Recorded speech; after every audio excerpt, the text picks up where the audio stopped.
성도 여러분, 안녕하세요. 오늘도 말씀으로 승리하는 은혜가 저와 여러분들과 함께하길 주님의 이름으로 축원드립니다.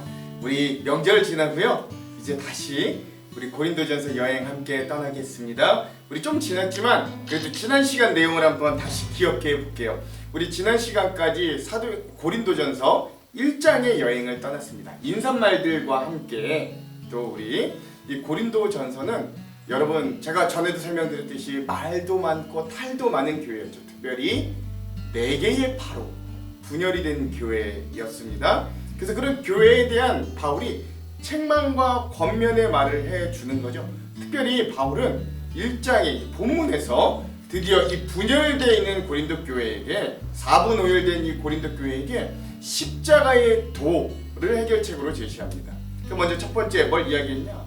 세상의 지혜를 부끄럽게 하시려고 하나님은 교회에 십자가의 도를 사용하셨다는 거예요. 그러니까 너희들 자꾸 세상 지혜대로 내가 잘났다 네가 잘났다 하지 말고 예수 그리스도의 낮아지고 희생하신 십자가의 도를 따르라. 그런 십자가의 도를 사용하여 세상의 지혜를 부끄럽게 하시는 하나님의 모습을 기억하라 라고 먼저 이야기하는 것이죠. 두 번째, 그런 그 주님이 주신 십자가의 도는 사실 유대인들에게는 거리끼는 것이었습니다. 왜? 본인들이 기대하고 상상했던 메시아의 모습이 예수님과는 달랐기 때문이에요. 또 세상 철학, 세상 지혜, 이성적인 지식을 따랐던 헬라인들에게는 그 십자가의 도는 미련한 것이었어요. 그러나 그 십자가의 도와 예수 그리스도의 부활 사건은 믿는 자에게는 오히려 능력과 지혜가 되더라 라고 하는 이 십자가도의 이중성, 그것을 받아들이는 자가 어떤 태도를 가지느냐에 따라 미련한 것이 될 수도 있지만 정말 구원의 능력과 지혜가 되는 이 십자가도의 이중성도 우리가 함께 나누면서 우리는 이 십자가에도 예수 그리스도의 부활에 어떤 위치에 서 있나 함께 나누기도 했어요. 마지막 세 번째, 그래서 바울은 너희가 교회 안에서 자랑하려면 예수 그리스도만 자랑해라 라고 하는 거예요. 뭘 이야기합니까? 너희가 전에 예수를 만나기 전 너희도 어떤 사람이었나 생각해봐. 너희도 그렇게 감은 좋지 않았어.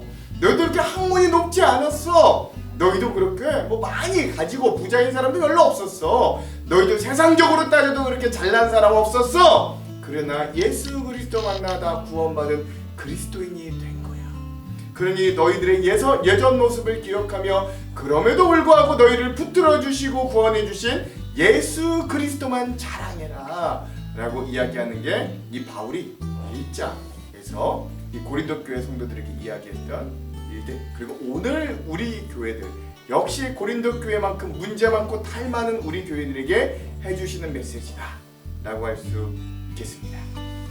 자, 그러면 오늘은 우리가 고린도전서 두 번째 시간을 한번 가지려고 하고요. 오늘은 우리가 2장 전체를 함께 좀 보려고 합니다. 교회 분열에 대한 책망과 권면 세 번째 시간이고요. 오늘은 2장 전체 1장에서부터 16절까지 우리 함께 보도록 하겠습니다. 제목을 짓자면 사람의 지혜와 힘이 아닌 오직 성령으로 라고 하는 제목을 지었고, 왜 이런 제목을 지었는가는 내용과 주안점을 함께 나누면 잘 아실 수 있을 겁니다. 자, 그러면 오늘 이 내용을 들어가기 전에 두 가지 한번 맥을 짚고 오늘 이 내용들을 함께 좀 들어가 보도록 하겠습니다. 첫 번째, 오늘 이 말씀을 우리가 읽으면서 바울이 고린도 교회를 목회할 때, 그러니까 예전에 2차 전도 여행 때 이 고린도 교회를 목회할 때 바울은 오늘 말씀에 자기가 두렵고 떨림으로 목회를 하였다 라고 이야기하거든요. 그 이유가 무엇인가 한번 깊이 묵상하면서 오늘 말씀을 읽어봤으면 좋겠고요. 두 번째,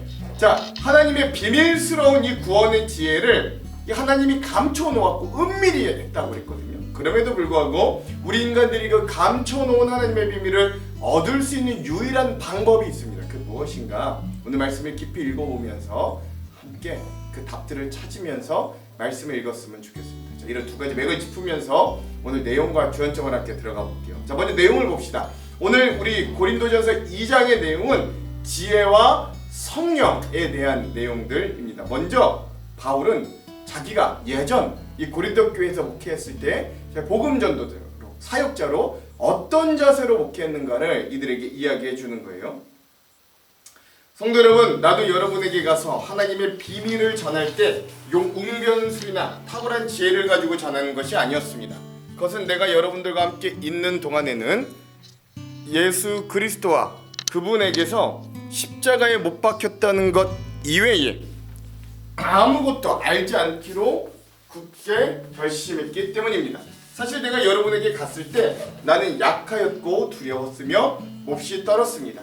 내가 전한 말이나 선포하는 것들은 지혜롭고 설득력 있는 말들이 아니라 성령의 능력을 드러내는 것이었습니다. 이렇게 하는 것은 여러분의 믿음을 사람의 지혜가 아니라 하나님의 능력에 두게 하려는 것이었습니다. 라고 하는 거죠.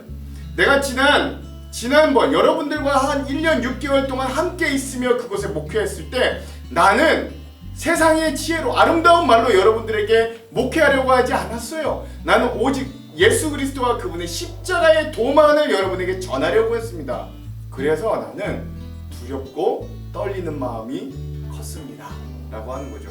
왜 두렵고 떨리는 마음이 컸을까요? 사실 바울도 이 고린도 교회에서 목회하기 직전 이 헬라 철학의 완전 중심부 수도라고 할 수 있는 아덴에서 이 전도 사역을 했는데, 그때는 바울도 그 상황 관계에 맞게 하려고 화려한 뛰어난 언변술도 막 사용하려고 그랬고, 헬라 철학에 맞는 뛰어난 지혜, 그 바울이 가지고 있는 그 지혜를 충분히 사용하여서 이 전도 사역을 하려고 하다가 생각보다 굉장히 실패했던 경험이 있습니다. 그래서 이 고린도 교회에서도 자기가 그런 것들로 실패할까 봐, 그러니까 나는 이제 아예 아름다운 말, 세상 사람들 보기에 지혜로운 말, 이런 걸로 목회하려고 하는 게 아니라 나는 십자가의 도만 전했습니다. 그러니 내가 예전처럼 또 그런 실수를 반복해 실패할까 봐 두렵고 떨리는 마음으로 나는 예수의 도만 전했다라고 합니다. 그리고 나는 성령님의 능력만을 의지하여 여러분들이 사람의 지혜가 아니라 하나님의 능력만 의지하기를 바라면서 목회했습니다 라고 이야기하는 것이죠. 자, 더 깊은 의미들을 주안점에서 나눠볼게요. 자, 그 이후에 바울은 이 하나님의 지혜가 어떤 특징을 가지고 있는지, 특별히 비밀스럽고 은밀한 하나님의 지혜에 대해 이렇게 말합니다. 그러나 우리는 성숙한 사람들 사이에서는 지혜를 말합니다. 이 지혜는 이 세상의 지혜가 아니며 이 세상에서 멸망해버릴 통치자들의 지혜도 아닙니다. 우리가 말하는 지혜는 하나님의 비밀 가운데 있는 지혜입니다. 이건 감추어졌던 것이며 하나님께서 우리의 영광을 위해 창조전에 미리 정하신 지혜입니다. 이 시대의 통치자 중 어느 누구도 이 지혜를 깨닫지 못했습니다. 그들이 깨달았다면 영광의 주님을 십자가에 못 박지 않았을 겁니다. 성경에 이렇게 기록되어 있습니다.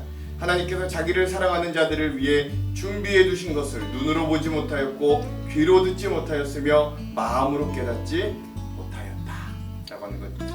이게 뭔 말이에요? 하나님의 이 구원의 비밀, 예수 그리스도가 우리의 그리스도다, 예수 그리스도의 이제 실패한 것처럼 보이는 십자가가 우리의 죄 사함을 위한 놀라운 은혜가 있고 그분의 부활, 이성적으로 믿을 수 없는 그분의 부활이 오늘 우리의 영생의 증거가 된다 라고 하는 이 십자가의 비밀스러운 도는 인간의 눈과 생각과 깨달음으로는 그걸 알 수 없는 하나님이 비밀로 감춰두신 것이다 라고 이야기하는 것이죠. 그러나 그게 만세전부터 예비해 두신 하나님의 놀라운 감춰진 비밀이다 라고 하는 거예요. 그럼 그 하나님께서 감춰진 걸 우리가 도대체 어떻게 알 수 있겠어요? 그때 바울이 이어서 성령님을 통해 깨닫게 되는 하나님의 지혜에 대해 그 방법을 이야기하는 것입니다. 하나님께서는 성령을 통하여 이 지혜를 우리에게 계시하셨습니다. 왜냐하면 성령님께서 모든 것을, 심지어 하나님의 깊은 것까지도 속속들이 살피시기 때문입니다. 어떤 사람이 생각하고 있는 것을 그 사람 속에 있는 영이 아니고서야 누가 알겠습니까? 이와 마찬가지로 하나님의 생각도 하나님의 성령만이 아실 수 있습니다. 하나님께서 우리에게 은혜를 주신 것을 알기 위해 우리는 세상의 영이 아니라 하나님께로부터 오는 성령을 받았습니다. 우리는 사람의 지혜에서 배운 말로 말하지 않고 성령으로부터 가르침을 받은 말씀으로 말합니다. 성령님께 속한 것은 성령에 속한 것으로 설명해야 하기 때문입니다. 성령에 속하지 않은 사람은 하나님의 성령에 속한 것들을 받아들이지 않습니다. 그런 사람에게는 이런 것들이 어리석어 보입니다. 그런 것들은 영적으로 식별되는 것이므로 세상에 속한 사람은 그런 것들을 깨달을 수도 없습니다. 성령님께 속한 사람은 모든 것을 판단하지만 자신은 아무에게도 판단을 받지 않습니다. 누가 주님의 마음을 알았으며 누가 주님을 가르치겠습니까? 그러나 우리는 그리스도의 마음을 가지고 있습니다. 라는 것이죠. 사람의 마음도, 우리가 타인의 마음도 우리가 스스로 알 수 없는 거예요. 사람의 마음도 사람의 영, 본인이 영이 알고 있듯 하나님의 마음도 하나님의 영이신 성령님만 알고 계신다. 그런데 놀라운 건 하나님의 마음과 뜻을 아는 그 비밀이 감추어둔 구원의 경륜을 지닌 하나님의 마음을 성령님이 아셔서 그 성령님이 우리의 마음속에 오시면 우리에게 조명하여 주셨고 하나님의 비밀스러운 구원의 경륜을 깨닫게 하시고 알려주신다. 이거 이제 어려운 말로 신학적으로 성령님의 조명하심이라고 하거든요. 이런 성령의 조명하심을 통해 우리에게 주어진 이 비밀의 땅, 은밀의 땅, 감추어두었던 이 십자가의 도의 의미와 구원의 의미가 우리에게 밝혀졌다. 그래서 우리도 그런 예수 그리스도의 마음을 가지고 받은 사람이다 라고 바울은 이야기하고 있는 거예요. 더 깊은 의미들은 우리 주안점에서 함께 나눠볼게요. 자, 그럼 오늘 이 부분 우리 고린도전서 2장 핵심 구절을 한번 나눠볼게요. 12절에 13절입니다. 우리가 세상의 영을 받지 아니하고 오직 하나님께로부터 온 영을 받았으니 이는 우리로 하여금 하나님께서 우리에게 은혜로 주신 것들을 알게 하려 하십니다. 우리가 이것을 말하거니와 사람의 지혜가 가르친 말로 아니하고 오직 성령께서 가르친 것으로 하니 영적인 일은 영적인 것으로 분별하느니라. 아멘. 그렇죠? 그래서 오늘 이 성령과 지혜에 대한 말씀, 특별히 우리가 비밀스러운 하나님의 이 구원의 경륜, 예수 그리스도의 십자가가 어떻게 우리에게 구원의 사건이 되는가를 밝게 알려주는 성령님의 조명하심, 또 성령님의 은혜를 통해 우리가 영적인 것을 분별하게 되는 이 놀라운 성령과 하나님의 지혜, 비밀스러운 지혜에 대해서 오늘 이 말씀을 잘 나타낸 12절과 13절 말씀을 오늘 핵심 구절로 삼아 보았습니다. 자, 그러면 오늘 이 부분에 대해 주안점 세 가지를 함께 나누고 오늘 말씀을 한번 읽어볼게요. 먼저 첫 번째, 고린도 교회의 문제점은 겉으로 보기에는 이렇게 부절된 것이었습니다. 일반적으로 교회가 여러분 2개 정도로만 나뉘어져도 힘들고 복잡하고 굉장히 교회가 어렵거든요. 근데 고린도 교회는 2개가 아니라 4개의 파다, 바울파, 아볼로파, 게바파, 베드로파, 그리스도파, 이렇게 4개의 파당으로 교회 안에서 각자의 이익과 배경에 맞는 사람들끼리 모여서 그것도 서로 막 견제하고 경쟁하는 아주 어지러운 상황이었습니다. 그래서 한 신학 교수님에 따르면 이렇게 분열된 고린도 교회는 무너지기 일보 직전처럼 아주 위태로웠다고 평가하기도 하는 거예요. 2개로 나눠져도 어려운데 4개로 나눠졌다니. 그런데 바울은 분열하고 분쟁하는 고린도 교회의 해결책을 연합하라 라는 말로 그것들을 먼저 제시하는 게 아닌 거예요. 오히려 바울은 서로 싸우고 분쟁하는 고린도 교회에게 그것을 해결할 수 있는 가장 좋은 해결책으로 생뚱맞게도 십자가의 도를 이야기합니다. 바울은 연합이 아니라 십자가의 도를 왜 이야기하는 걸까요? 그건 사실 분쟁의 근본 뿌리를 잘 살펴보면 오히려 이해가 쉽습니다. 고린도 교회 분쟁에 관한 문제를 조금 깊숙이 들여다보면 그 문제의 근본 뿌리에는 교회 안에서 나 자신을 좀 드러내고 싶어하는 교만과 자기 자랑이 뿌리 깊게 들어있었기 때문이에요. 고린도 지역에 사는 사람들은 자신들이 헬라 문화의 중심부에 산다는 자부심이 있었습니다. 헬라 철학과 수사학과 그리고 언변 그리고 항구 도시에서 온갖 세상의 문물들을 가장 먼저 접하고 취급하는 자신들이 세상 지식의 또 지혜의 최첨단에 있는 사람들이라는 자부심이 있었습니다. 그러다 보니 그런 자부심이 변질되어 이들에게는 스스로를 드러내고 높이려는 자랑과 교만이 어느덧 이들의 삶의 근본 태도에 뿌리 깊게 자리 잡히게 되었던 거죠.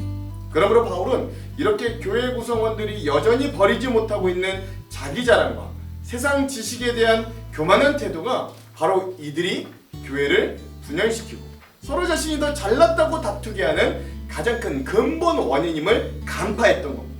그렇게 바울은 그 깊숙한 근본 문제에 대해 진단하고 답을 해주는 거예요.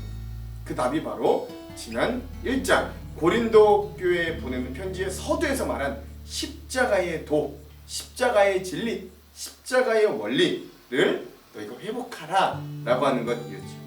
십자가의 도는 세상의 지혜와는 완전히 다른 방향으로 그리스도인들을 인도합니다. 세상의 지식이 추구하는 방향은 세상적인 성공, 자기가 높은 곳을 향하여 가는 방향이에요. 그러나 십자가의 도는 예수 그리스도의 십자가와 부활의 비밀은 오히려 낮은 곳을 향하는 섬김, 자기 자신을 죽이는 자기 포기의 낮은 방향의 길이었습니다. 바울은 고린도 교회가 그런 십자가의 도와 그 낮아지는 방향을 회복하기를 간절히 바랐던 거예요.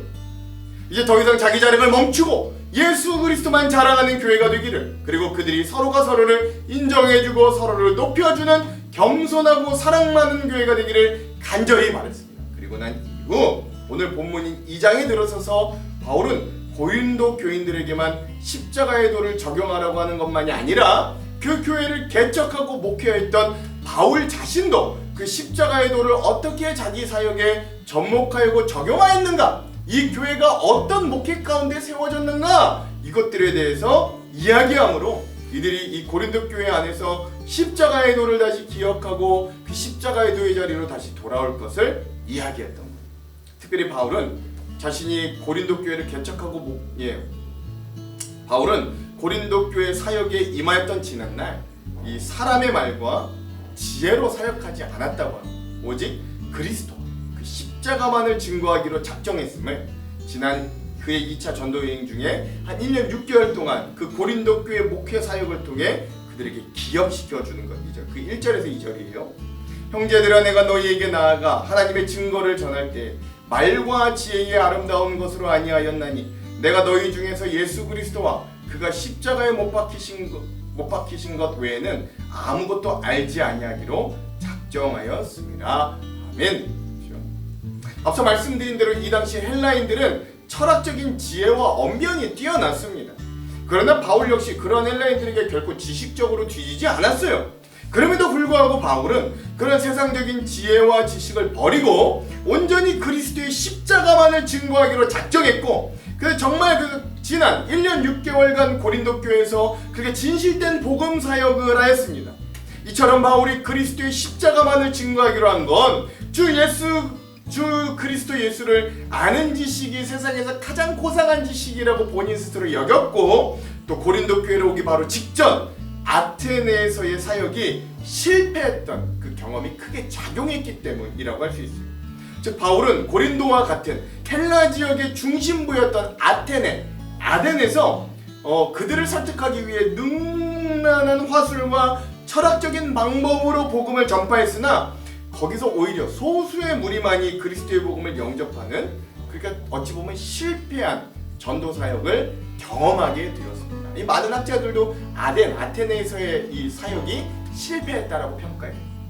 이런 실패를 바탕으로 바울은 이 아덴을 떠나 이 고린도에 와서는 오직 그리스도의 십자가만을 전하기로 작정하는 것이죠.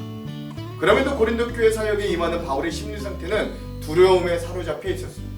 그건 이 아테네에서의 실패가 바울로 하여금 자성케 하고, 혹시라도 내가 세상적인 지혜로 인하여 다시 한번 십자가의 도를 가리지는 않을까 하는 염려, 그런 두려움이 있었기 때문이에요. 3절, 내가 너희 가운데 거할 때 약하고 두려워하고 힘이 떨었노라. 아멘. 그렇죠.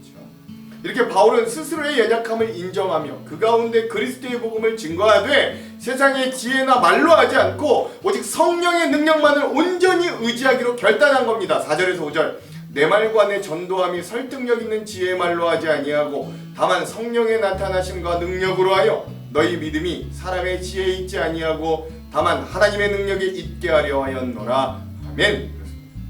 여기서 바울이 자신은 오직 성령님의 나타나심과 능력에 의존하여 사역했다는 건 참으로 큰 의미가 있는 거예요.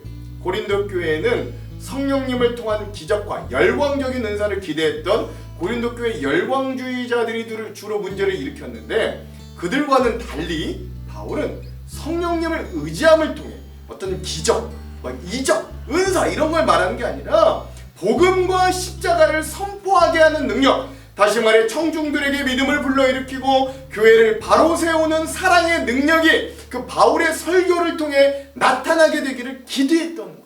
같은 성령을 말하는데 이들은 자기가 뽐내기를 원한 자기의 능력과 은사가 드러나기를 위한 열광주의자들이 있었던 반면, 바울은 그 같은 성령을 의지하여 십자가가 드러나기를 원했고 교회가 건강하게 세워지기를 바랬다라는 그러므로 참된 교회의 모습은 바로 이런 십자가의 도를 받아들여 자기의 개인적인 생각으로 희석된 십자가가 아니라 그리스도의 인격, 그분의 구원 사역 자체를 사실 그대로 전하는 것임을 오늘 우리가 또한 기억할 수 있어야 합니다. 그 낮은 방향 십자가의 도를 회복해야 된다라고 하는 말입니다. 두 번째, 바울은 세상적인 지혜, 부정적인 모습을 가지고 고린도 교회 문제와 분열된 상황을 지적하고 책망하였다면, 이제 바울은 하나님께서 진정으로 사용하시는 은밀한 지혜의 긍정적인 의미들을 이제는 또 반대로 한번 설명해 준 거예요. 너희들 이 세상적인 지혜는 너희들이 이래서 안 돼 라고 했다면, 이제는 그러나 여기 반대로 하나님의 지혜가 있어, 이건 참 복돼, 긍정적이야 이야기하는 거예요. 그것이 바로 비밀스러운 하나님의 지혜입니다. 먼저 이 지혜는 제한적이고 단편적인 어떤 인간의 지혜와는 비교할 수 없는 것으로 영적으로 성숙한 자들에게 나타내시는 하나님의 지혜다 라고 바울은 이야기합니다. 6절, 그러나 우리가 온전한 자들 중에서는 지혜를 말하노니 이는 이 세상의 지혜가 아니요 또 이 세상에서 없어질 통치자들의 지혜도 아니요. 아멘. 그래서 우리가 주목해 보아야 할 건, 바울은 이제 십자가의 도를 적용했던 나의 경험에서 이제 하나님의 지혜를 받아들일 우리들로 주어가 바뀌었다라고 하는 사실입니다. 즉 바울이 고린도 교회 가운데 하나님의 복음을 전할 때 어떤 개인의 경험에서 이제는 모든 말씀을 전하는 자들이 공통적으로 전달할 그 복음의 비밀, 즉 하나님의 지혜의 근원을 다루려고 하고 있다 이제는 라고 하는 거죠. 그 비밀, 하나님의 비밀스러운 지혜가 뭔지 이제는 우리가 함께 좀 보자.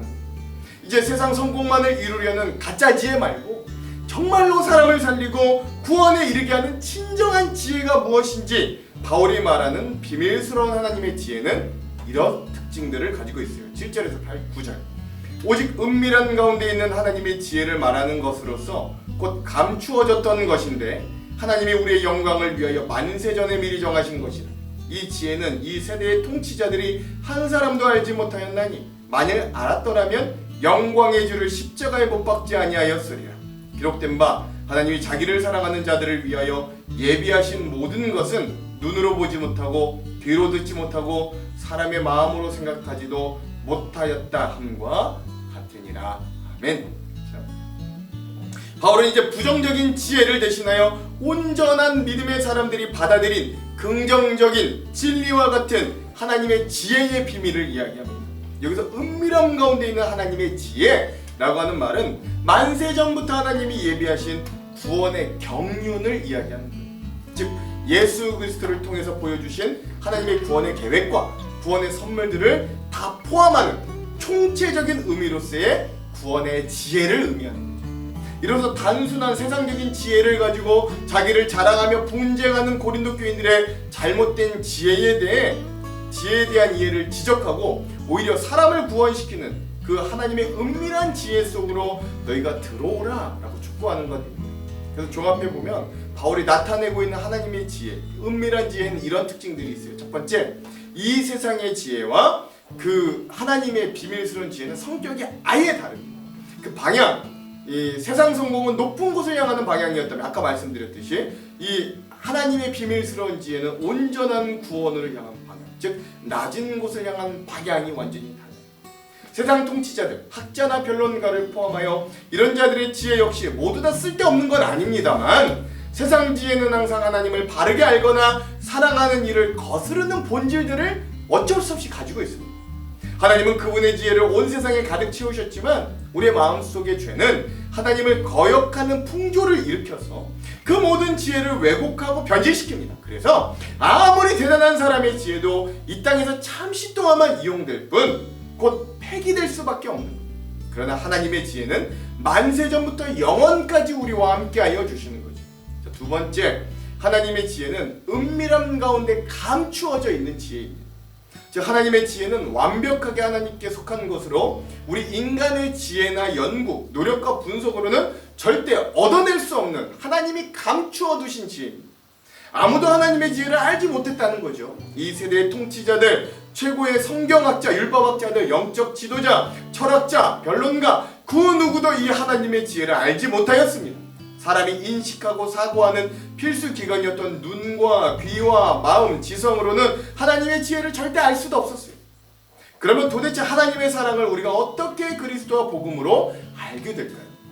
바울은 이런 믿음을 위해 세상적인 지혜가 아니라 은밀함 가운데 있는 하나님의 지혜가 그래서 우리에게 필요하다고 이야기하는 거예요. 세상의 지혜로는 결코 하나님의 구원의 섭리를 깨달을 수 없기 때문에 그렇죠. 세상의 지혜는 아무리 좋아 보여도 결국은 사라질 것들입니다. 시간에 따라 다른 증거들과 더 설득력 있는 이론들이 나오면 금세 잊혀지고 폐기될 학문들이 세상 지혜이기도 합니다. 그래서 언제든지 변할 수 있는 세상의 지혜가 아니라 하나님의 지혜인 성령을 쫓아갈 수 있어야 됩니다. 왜냐하면 성령님은 하나님의 지혜, 즉 하나님의 모든 뜻을 통달하셨기 때문입니다. 그러므로 자연스럽게 바울은 우리를 구원에 이르게 할 만세 전부터 예비된 그 은밀하고 감추어졌던 하나님의 지혜를 얻을 수 있는 궁극적인 방법은 유일하게도 성령님의 조명하신 분이다 라고 우리들에게 소개해 주는 것입니다. 그러므로 자연스럽게 세 번째, 그러므로 바울은 고린도 교회 성도들에게 만세 전부터 우리에게 주어졌으나 은밀하고 비밀하게 감추어졌던 그 하나님의 지혜를 얻는 방법으로 성령님의 개입을 말씀하는 거예요. 10절 11절, 오직 하나님이 성령으로 이것을 우리에게 보이셨으니 성령은 모든 것 곧 하나님의 깊은 것까지도 통달하시느니라. 사람의 일을 사람의 속에 있는 영 외에 누가 알리요? 이와 같이 하나님의 일도 하나님의 영 외에는 아무도 알지 못하느니라. 아멘. 즉 비밀스럽게 주어진 하나님의 지혜, 그 구원의 놀라운 은혜를 사람이 깨달을 수 있는 유일한 방법은 바로 성령님을 통해서만 가능합니다. 성령님을 통해 하나님의 깊은 구원의 경륜을 통찰할 수 있습니다. 즉 인간의 영만이 인간의 속사정, 우리의 마음을 아는 것처럼 하나님의 영이신 성령님만이 하나님의 속사정을 알 수 있으므로 이 성령님을 통해서만 인간이 하나님의 깊은 구원의 경륜을 깨닫고 알 수 있다는 것. 이럴 때 하나님의 지혜에 미치지 못하는 인간이 온전히 하나님을 알고 계신 성령님에 의지하여 하나님의 뜻을 알게 되는 걸 우리는 좀 신학적인 말로 성령의 조명이라고 이야기합니다. 즉 성령님은 어두운 우리 마음에 그동안 우리가 듣고 보고 알고는 있다 할지라도 그것이 얼마나 귀한지 중요한지 몰랐던 어둡고 어리석은 우리의 상태에서 우리가 정말 보아야 할 것, 야 이거 정말 귀하구나, 와 이거 정말 인생을 걸만하구나 라는 것이 할 것들의 스포트라이트와 같이 그 십자가의 은혜와 부활의 조명을 비추어 정말 우리가 그걸 깨닫고 마음 깊숙이 받아들이고 하나님의 구원의 경륜에 다가가게 하여 주시는 게 성령님의 조명하심이다 라는 거죠. 12절 13절, 우리가 세상의 영을 받지 아니하고 오직 하나님으로부터 온 영을 받았으니 이는 우리로 하여금 하나님께서 우리에게 은혜로 주신 것들을 알게 하려 하심이라. 우리가 이것을 말하거니와 사람의 지혜가 가르친 말로 아니하고 오직 성령께서 가르친 것으로 하니 영적인 일은 영적인 것으로 분별하느니라. 아멘. 그러므로 예수 그리스도를 받아들인 자들은 모두 성령님께서 그들의 마음 안에 거하십니다. 그래서 성령님께서만 하실 수 있는 일들이 그들의 속에 일어나는 거예요. 우리가 예수님을 주님이라고 고백하는 게 그제야 가능해집니다. 그리고 우리 마음속에 사랑해야 된다, 용서해야 된다는 등과 같은 마음이 생기는 것, 영적인 것을 분별하고 우리에게 닥친 일들을 믿음으로 해석하는 일련의 일들도 모두 성령님께서 역사하시는 것입니다. 그러나 육적인 일에만 관심을 갖고 있으면 예수 그리스도의 구원을 믿지 않는 자들은 하나님의 구원의 비밀을 결코 알 수 없으니 그것은 그 안에 하나님의 속사정을 통찰하시는 성령님이 계시지 않기 때문인 거예요. 이걸 바울은 14절에 다시 한번 이렇게 강조해요. 육에 속한 사람은 하나님의 성령의 일들을 받지 아니하나니 이는 그것들이 그에게는 어리석게 보임이요 또 그는 그것들을 알 수도 없나니 그러한 일은 영적으로 분별되기 때문이라. 고린도 교인들이 파당을 지어 분쟁하며 서로 판단하는 것은 결국 하나님을 판단하는 죄악된 일이자 하나님의 뜻을 분별하지 못하는 거듭나지 못한 자들의 행위와 다를 바가 없다라는 걸 깨닫게 하는 거예요. 즉 너희가 계속 세상의 지혜를 가지고 교회 안에서 분쟁을 그치지 않는다면 너희에게는 성령이 없는 것과 같고, 그렇다면 너희는 비밀스러운 구원에 이르지 못하게 됨을 강력하게 경고하는 거죠. 결국 이 말은 고린도 교회를 협박하고 나무라는 목적이 아니라 이들이 다시금 십자가의 도를 깨닫고 성령님의 인도하심에 순응하여서 그리스도 안에서 온전히 하나 되기를 촉구하기 위함입니다. 그러므로 오늘 우리는 이런 성령님의 조명하심과 하나님의 비밀스러운 지혜의 말씀을 통하여 오늘 우리 교회와 우리 스스로의 믿음을 점검해 볼 수 있어야 됩니다. 먼저 우리 스스로의 지혜, 우리의 능력으로만 하나님의 비밀스러운 구원의 비밀을 깨달을 수 없기 때문에 우리가 성령님과 동행하며 성령님을 인정하며 그분의 조명을 받아야 하는 존재임을 인정하고 그 성령님의 인도하심을 간구하며 살 수 있어요. 또한 우리가 아무리 구원을 얻고 영적인 통찰력이 겸비된 신령한 자들일지라도 겸손함을 잃어버리고 교만해지기 시작하면 우리의 영안은 금세 희미해져서 하나님의 뜻을 온전히 올바로 분별할 수 없게 됩니다. 그런 경우도 우리 많이 보죠. 그러므로 우리 일상의 삶에서 또한 교회 생활 중에서 성령님의 욕망과 우리의 욕망이 부딪히는 그 순간 우리가 담대히 성령님께서 우리를 이끄시는 양심과 믿음의 자리로 살 수 있는 용기와 성숙도를 더해갈 수 있는 겸허한 자세로 하나님 앞에 나아갈 수 있어요. 우리 고린도 교회에 그걸 요구합니다. 오늘 우리의 믿음 생활에 성령님의 이끄심과 동행하심과 조명하심은 그래서 절대적으로 여전히 필요합니다. 우리가 스스로를 높이지 않고 우리의 힘과 능력을 의지하지 않고 성령님께 도우심을 구하며 그분의 인도하심대로 우리의 삶과 교회를 이끌어갈 때 비로소 그곳에 놀라운 구원의 은혜와 하나님의 나라가 확장될 것이기 때문이지요. 그러니까 여러분, 우리도 그런 성령님의 조명하심과 동행하심과 이끄심을 여전히 바라고 의지하는 자들 되기를 간절히 소망합니다. 마지막으로 스가랴 4장 6절의 말씀을 읽고 오늘 말씀을 마무리할게요. 그가 내게 대답하여 이르되 여호와께서 스룹바벨에게 하신 말씀이 이러하니라. 만군의 여호와께서 말씀하시되 이는 힘으로 되지 아니하며 능력으로 되지 아니하고 오직 나의 영으로 되느니라. 아멘. 기도하겠습니다. 하나님, 여전히 우리는 주님을 믿는다고 하면서 예수 그리스도의 십자가의 은혜를 받았다고 하면서 우리의 지혜와 우리의 힘을 의지하며 살아가고 있음을 주님 앞에 고백합니다. 여전히 우리도 고린도 교인들과 하나 다를 바 없고 우리도 이런 바울의 책망과 권면을 절실하게 들어야 될 한 교회와 성도들임을 또한 고백합니다. 하나님, 그러니 오늘 우리가 우리의 지혜, 세상적인 힘, 하나님 우리의 능력을 의지하지 않게 하시고 우리를 조명하게 하시는 성령님을 의지하며 그분과 동행하며 그분의 조명하심을 받아들여 오늘 우리가 낮은 곳 겸손히 주님의 은혜를 회복하는 십자가의 도가 여전히 살아있는 교회와 공동체와 우리 믿는 자들 다 될 수 있도록 이 말씀을 통해 우리를 인도하여 주시옵소서. 그렇게 하실 주님을 기대하며 예수님 이름으로 기도합니다. 아멘. 그럼 사랑하는 성도 여러분, 오늘 하루도 말씀으로 승리하십시오. 사랑하고 축복합니다. 화이팅! 제2장. 형제들아, 내가 너희에게 나아가 하나님의 증거를 전할 때 말과 지혜의 아름다운 것으로 아니하였나니 내가 너희 중에서 예수 그리스도와 그가 십자가에 못 박히신 것 외에는 아무것도 알지 아니하기로 작정하였습니다. 내가 너희 가운데 거할 때 약하고 두려워하고 심히 떨었노라. 내 말과 내 전도함이 설득력 있는 지혜 말로 하지 아니하고 다만 성령의 나타나심과 능력으로 하여 너희 믿음이 사람의 지혜에 있지 아니하고 다만 하나님의 능력에 있게 하려 하였노라. 그러나 우리가 온전한 자들 중에서는 지혜를 말하노니 이는 이 세상의 지혜가 아니요 또 이 세상에서 없어질 통치자들의 지혜도 아니요 오직 은밀한 가운데 있는 하나님의 지혜를 말하는 것으로서 곧 감춰졌던 것인데 하나님이 우리의 영광을 위하여 만세전에 미리 정하신 것이라. 이 지혜는 이 세대 통치자들이 한 사람도 알지 못하였나니 만일 알았더라면 영광의 주를 십자가에 못 박지 아니하였으리라. 기록된 바 하나님이 자기를 사랑하는 자들을 위하여 예비하신 모든 것은 눈으로 보지 못하고 귀로 듣지 못하고 사람의 마음으로 생각하지도 못하였다 함과 같으리라.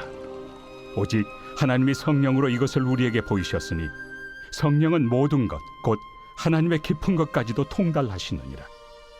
사람의 일을 사람의 속에 있는 영 외에 누가 알리요? 이와 같이 하나님의 일도 하나님의 영 외에는 아무도 알지 못하느니라. 우리가 세상의 영을 받지 아니하고 오직 하나님으로부터 온 영을 받았으니 이는 우리로 하여금 하나님께서 우리에게 은혜로 주신 것들을 알게 하려 하심이라. 우리가 이것을 말하거니와 사람의 지혜가 가르친 말로 아니하고 오직 성령께서 가르치신 것으로 하니 영적인 일은 영적인 것으로 분별하느니라. 육에 속한 사람은 하나님의 성령의 일들을 받지 아니하나니 이는 그것들이 그에게는 어리석게 보임이요 또 그는 그것들을 알 수도 없나니 그러한 일은 영적으로 분별되기 때문이라. 신령한 자는 모든 것을 판단하나 자기는 아무에게도 판단을 받지 아니하느니라. 누가 주의 마음을 알아서 주를 가르치겠느냐? 그러나 우리가 그리스도의 마음을 가졌느니라.